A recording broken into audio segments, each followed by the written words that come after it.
Hello, I'm Vicki Linz, President and CEO of CTAM, a marketing organization focused on the media, entertainment, and technology industry. And today I have the pleasure of moderating a panel on attracting fast audience segments. So thank you for joining us. We've got a lineup of terrific panelists joining us today. I'm going to ask them to introduce themselves briefly, and then we'll dive right into the topic at hand. Scott, why don't we start with you? Sure, thank you. My name is Scott Hancock, and I'm the Vice President of Marketing at Plex. For those of you who are not familiar with Plex, we are an organization that's been around for over 10 years. We have our roots that's in personal media management. And just about 2 years ago, we started to introduce streaming content as well. It's been provided by a number of partners that we have. We've been doing providing fast channels for about a year now. And to date, we've got about 150 free channels that our users are enjoying across the globe. We've got about almost 30 million users across the world, mainly here in the US, but also in most other countries around the world. Excuse me, we also have about 20,000 titles that are available on demand as well. So in addition to the fast channels, we also have AVOD content to accompany it. And excited to be here. Terrific, thanks, Scott. And Marty, let's move on to you next. Thanks. I'm Marty Lafferty, the Chief Content Officer for StreamSearch Live, which I'm pretty sure you haven't heard of. We're a startup that began in 2018 to focus totally on live streaming as opposed to linear streaming, which is mostly pre-recorded. But we saw that as the next frontier that really hasn't been solved yet. So we've developed technical tools to help platforms, including and particularly fast platforms, add original live content to their mix exclusively, and we focus on news, sports, music, and comedy.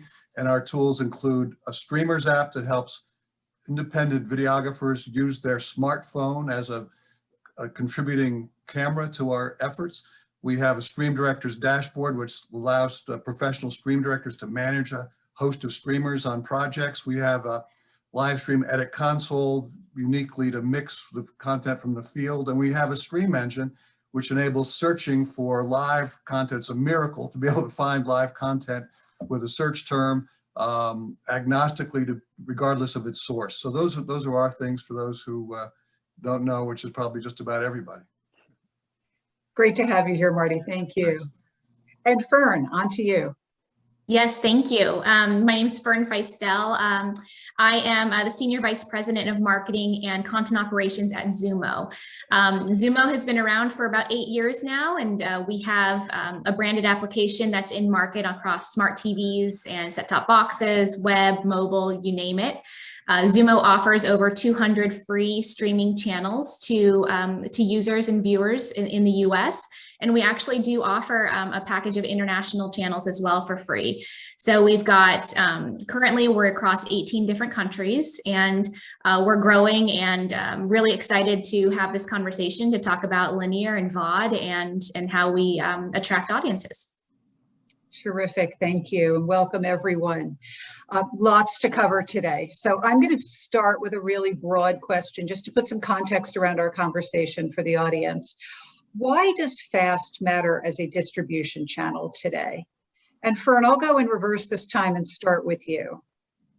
Sure. So FAST is, FAST is our bread and butter. That's where we started. And we recognized that it was a segment or really an area in the industry that was not being served quite as well as we thought the audiences deserved.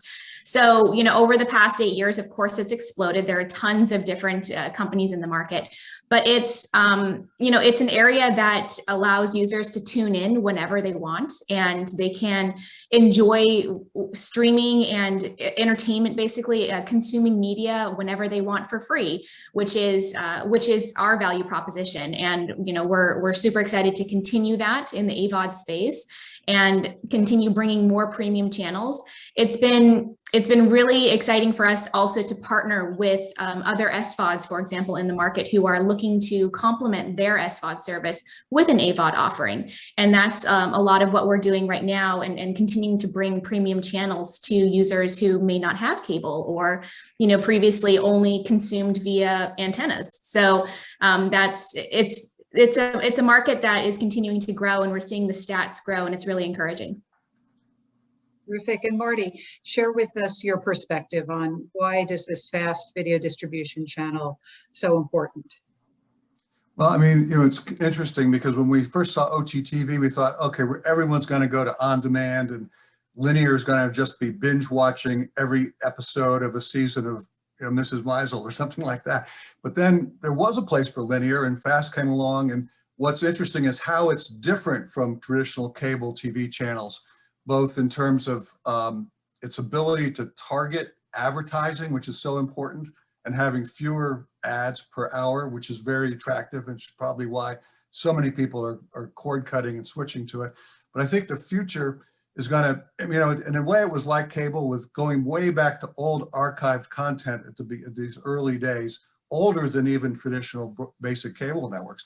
But now it's time to find ways to differentiate that from just nostalgic, older pre-recorded content, old movies and old scripted entertainment, and particularly bring live to the table. And of course, it has to be cost effective. If your advertising revenue is just 50 cents per hour per viewer, you can't afford to create a CNN or a Fox News channel on that platform. But with our directed user-generated content, we think you can. I mean, it will add a whole new social media element to the mix, but not to, advertise StreamSearch Live. But I think what FAST is very important. It is the future, and the fact that it's free and very attractive, and that needs to evolve and have more exclusive content on the platforms to differentiate themselves.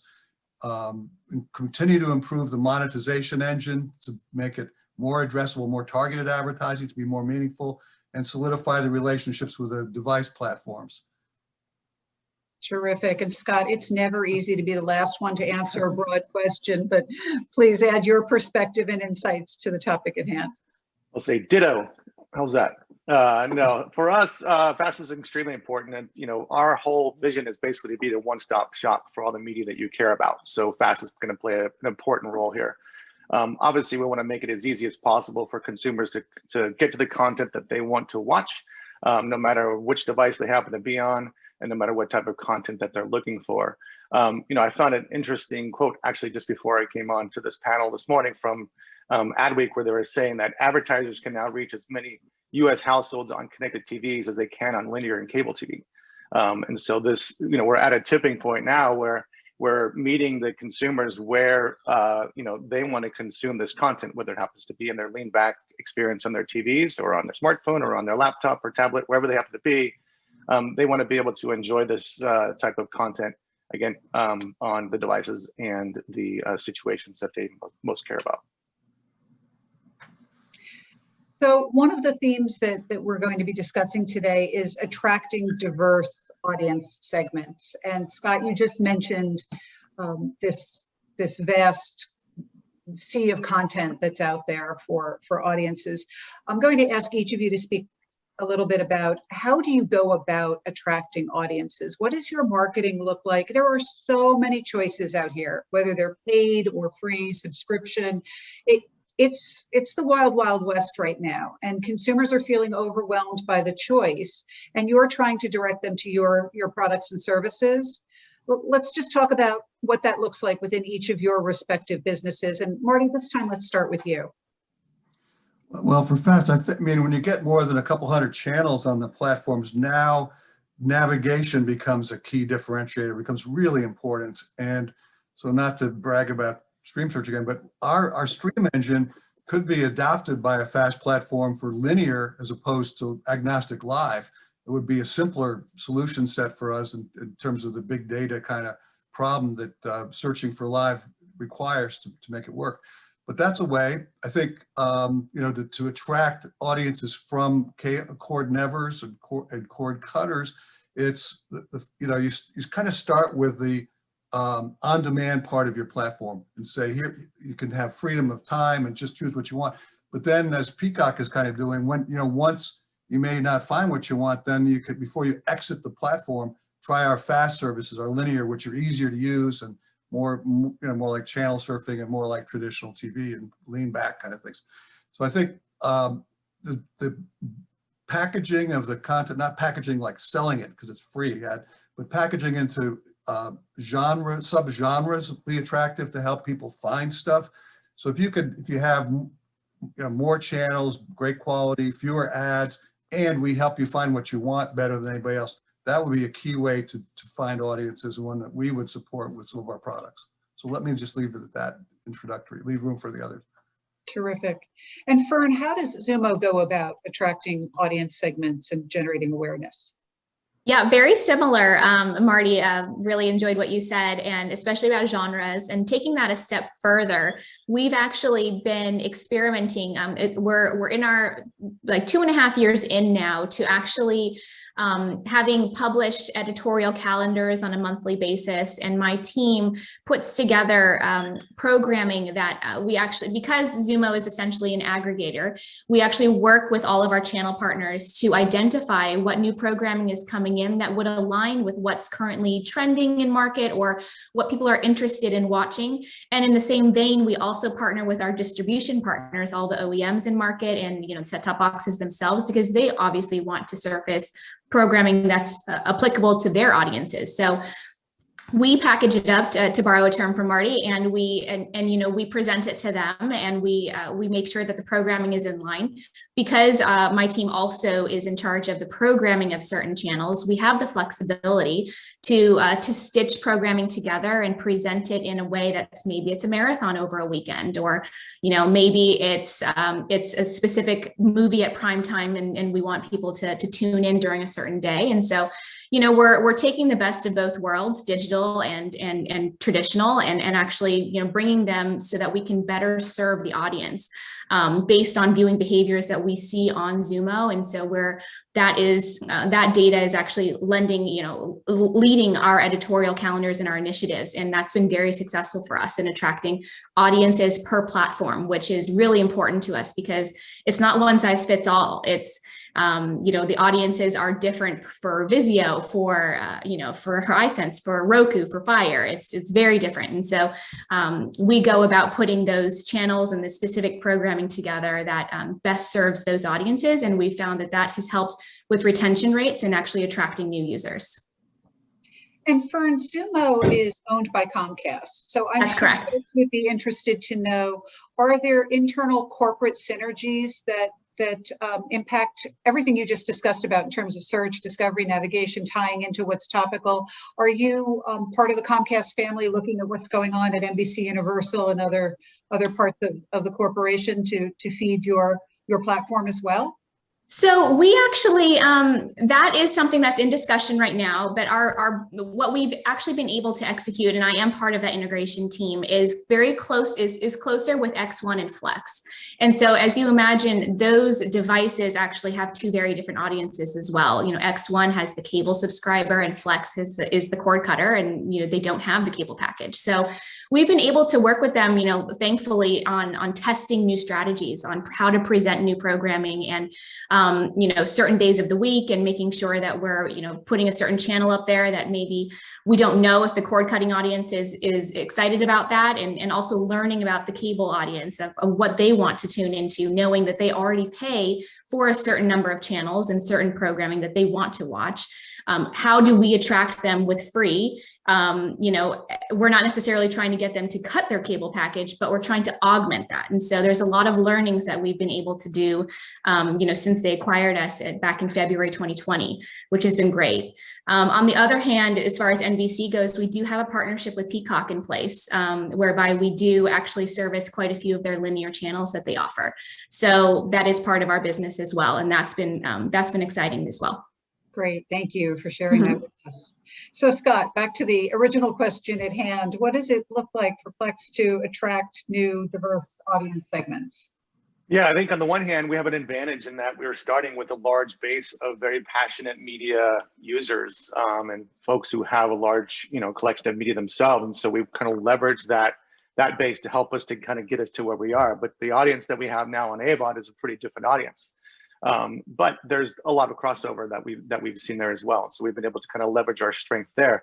We're also a company that's, a UX-based company who's been doing this for, again, more than 10 years. And so it allows us to come at it at a little bit of a different perspective, in that we can really come at it from a customer's point of view We don't create our own content. We're basically the last remaining independent, I think, in the space. And so we have a lot of freedom as far as like what we can put in for the, those that are the shows and programs that are recommended by the user's behavior as opposed to something else, other, competing interests.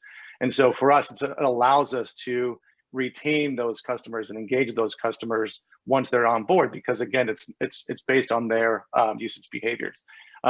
When it comes to actually acquiring new users, we unfortunately don't have the deep pockets that most of our competitors in the space do. So we have to be very strategic about, the limited paid media dollars that we do have. And we found success, across a number of the OTT partners, as well as the more traditional paid media channels as well. But it's been an exciting past couple of years. Our growth has been considerable, despite those lower budgets. Yeah, that's a very interesting point. I was just looking at a Hub study recently that showed a direct correlation, not too surprisingly, but around the spend of a marketing budget against the awareness for the service. And what's really interesting is in the general streaming space, almost every service, even the most recently launched services, have been able to achieve really rocket high awareness rankings. However, the understanding rankings of what they actually offer are pretty low. There's a very big, you're all nodding, so I know I'm in an interesting space here. So Fern, let's go to you and let's talk a little bit about the challenges of not just driving the awareness, but then also defining what viewers can expect to find when they come to Xumo, and also the type of programming that you offer. Yeah, it's hard in a nutshell as a marketer to sum up, the core values and the key messages. Of course, we all have those, but to choose which one that a user is going to see and digest within 3 seconds or 5 seconds and really retain is difficult, and that takes a lot of time to build and to build on. So, we focus on, of course, we have the word free everywhere, and we focus on our top channels, potentially, pulling in some brand recognition with some of the channels. Like we just launched 3 channels from Telemundo to build out our Latino offering. And we have several movie channels that are available. So we focus on the free movies aspect of things because that's been a seller for us. I'd say it attracts a lot of users and they can tune in and watch on demand or watch what's on now at any point. So that's been difficult, but overall, we do offer over 200 channels. And so we also don't want to fall into the paralysis of choice issue where, users see 200 channels, great, but I only want to watch 10. So tell me which 10 I want to watch. And that's where, we have to work internally to make sure that it's also a personal experience that's enjoyable and that would get people to come back. So my team is always thinking about that constantly. And then, we try and focus on the programming where we see the behaviors are attracting users. So that's a little bit how we try and get around it, but it is a difficult issue. And Marty, I saw you nodding a lot in there as well. What are your thoughts in this space? When everybody's working on repurposing pre-recorded, series programs and old motion pictures and things, there's a certain, to differentiate from that, a breakthrough in true live original content would be, I think, fantastic. And that's what we're trying to provide the tools to enable. And I think the FAST platform is probably the best one out there for us because it could go through that evolution. We think we've got the cost down where if you have as few as 5,000 viewers to a program, it can be a break-even proposition to create original live programming in the major genres. It would be much younger skewing, much more an original voice than we've had in some of the older, news, for example, which is so old and badly needs a refresh. So working with us on solving those kind of problems, using the tools we've developed, it could happen. And I think that would differentiate one platform from the next to be a real competitive advantage. So, I'm a big proponent of exclusive programming. And if everybody's buying the same libraries and sharing them and licensing them, one way to do that is with some brand new live original low cost because it's disposable. You don't want to play it for the next 20 years. It's topical, it's now, you watch it, and then tomorrow you watch something else. And so we'd be excited to participate. So let's talk a little bit just about the challenge associated with live.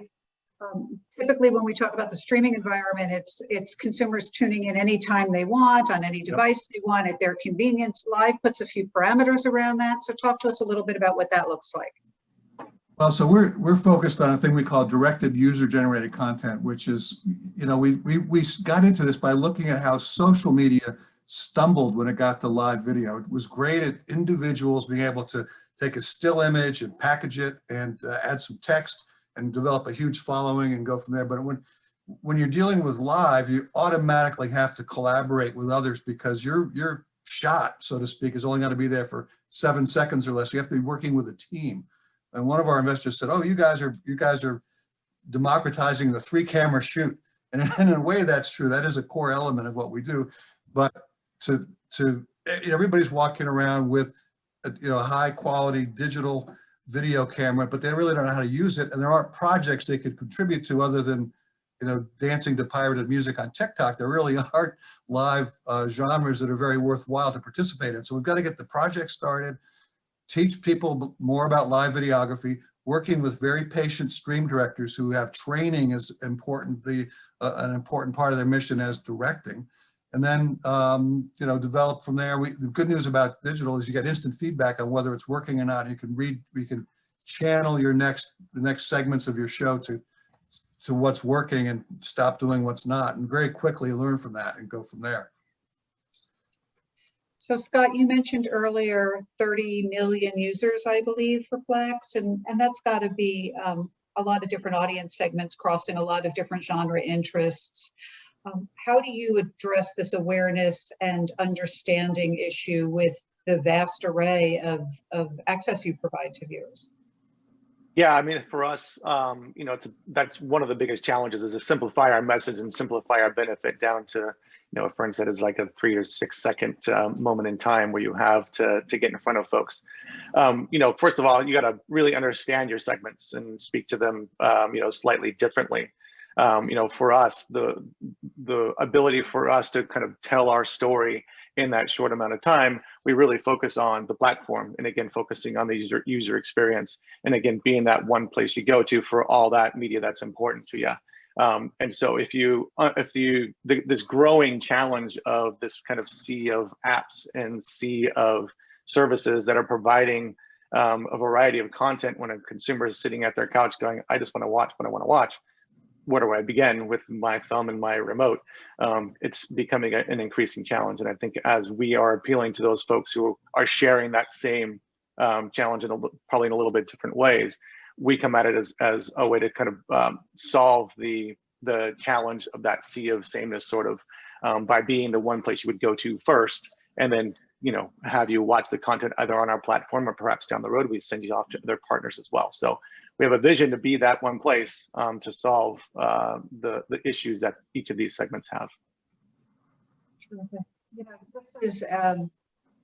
This is a rapidly changing space. Each of you in your opening comments mentioned the word growth. We're seeing audiences become more aware of FAST services. We're seeing audiences gravitate and engage in them differently. And we also see future growth potential. So I think I'm going to focus on the last point because I think it might be most interesting for our viewers. Where do you see things heading and what are you doing to get there? I'm not asking you the future focus question yet. We'll wrap on that one. But right now, where are you pushing towards? With the growth that's happening, it's putting some wind in your sails. Where is that taking each of your businesses? Fern, let's go back to you on this one first. Yeah, I think I mentioned previously, we're actually seeing quite a lot of growth in partnering with the premium services in market right now, whether that be SVOD, whether that be broadcasters that are currently part of cable packages, but they want to participate in AVOD and in FAST, and that is a growing market for us. last year or last 2 years, the growing market was actually providing linear streams to other services like Vizio launching Watch Free. We provide multiple channels for that service, and Samsung TV Plus, and that was a growing market for us. But now we're actually seeing that, those premium publishers are coming around and they want to participate, and they're using us for the distribution platform, as well as helping construct what that linear channel looks like, because we have a history with stitching streams together out of VOD and programming, and we do have some best practices that we're happy to share and also work with partners on to provide like managed service. So it's been that's been a real area of growth for us, and I'm excited to see where that goes, because it only helps our offering, and it helps, as Marty mentioned, it helps, build out the differentiator for us for what we can offer to audiences that is different from other streaming services, or, perhaps it's complementary, and, and we're seeing how we can move audiences, attract and retain audiences all together in that space. Great. Marty, what about you? What's the immediate future look like? And then I'm going to come back and ask each of you for the Uber future vision, the what if scenario. But right now, just tell us, what does the immediate future look like? So most important for us are proofs of concept in the 4 major genres that have traditionally made live work, which are news, sports, comedy, and musical performance music. And, you think back to the earlier days when cable started vertical channels, and Ted Turner was launching CNN, people said, nobody's going to watch the news 24 hours a day. That's half an hour at nighttime. You're crazy. And then when John, the Weather Channel, are you completely crazy? That's only 3 minutes of a newscast. Who needs a 24-hour? So whenever you're dealing with new forms of content and on the cutting edge, you got to be careful which side of the blade are you on. And we really need those proofs of concept to prove that our tools, our Streamers app, our Stream Director's dashboard, and the Edit Console and the Stream Engine all can work together to create cost-effective, brand new looking, feeling, younger skewing, much, not 90% cheaper to produce channels of content for this platform. Once we've proven that with the 4 proofs of concept, life will be a lot easier, and it'll be a lot more fun to adapt these tools for different types of channels. And the future is wide open at that point. Great. Scott, what about you? Immediate future. Yeah, we're really excited about this. As I mentioned, we're in a position now where we are expanding our offering. So we have, a number of fast channels as well as AVOD. But if you kind of blur your vision enough, you can imagine this one platform also offering perhaps TVOD and SVOD services as well, perhaps as a skinny bundle, a big bundle, whatever the consumer would want. We think we've got a lot of opportunities before us, and to Fern's point, there's a lot of these SVOD providers and other premium content providers who are looking for homes for content and looking for consumers who are engaged. And we're really excited about what the future holds for us, because I think that's an area of opportunity for us in the premium content space. Great. Well, just when we're getting started, I'm getting the warning bell from our producers. So this is going to be our final question. I really do want a what-if scenario. Share a piece of your vision or your passion with us that's a little further out, like the what if something happened or didn't happen that would open it up for you. What would that look like? And Scott, why don't we start with you? Yeah, sure. I'll be very specific when you ask the what if. So, imagine in a year or 2 from now, and this category just continues to grow. And as you get onto your smart TV, or you get onto your Apple TV or Android TV, whatever it happens to be, and you're faced with 25 channels, or by then hundreds of channels that are offering the same or similar content. What if there was one platform that sort of combined all of that in one place, where you can either enjoy it on that one particular platform or send you off to your other partner platforms to enjoy that content. Make it easy for people to search, discover, and enjoy the content that they're looking for. That's sort of our vision. That's what we're looking to do at Plex. Great. Marty. So, what the things that Fern is working on with the customized channels, it's very interesting.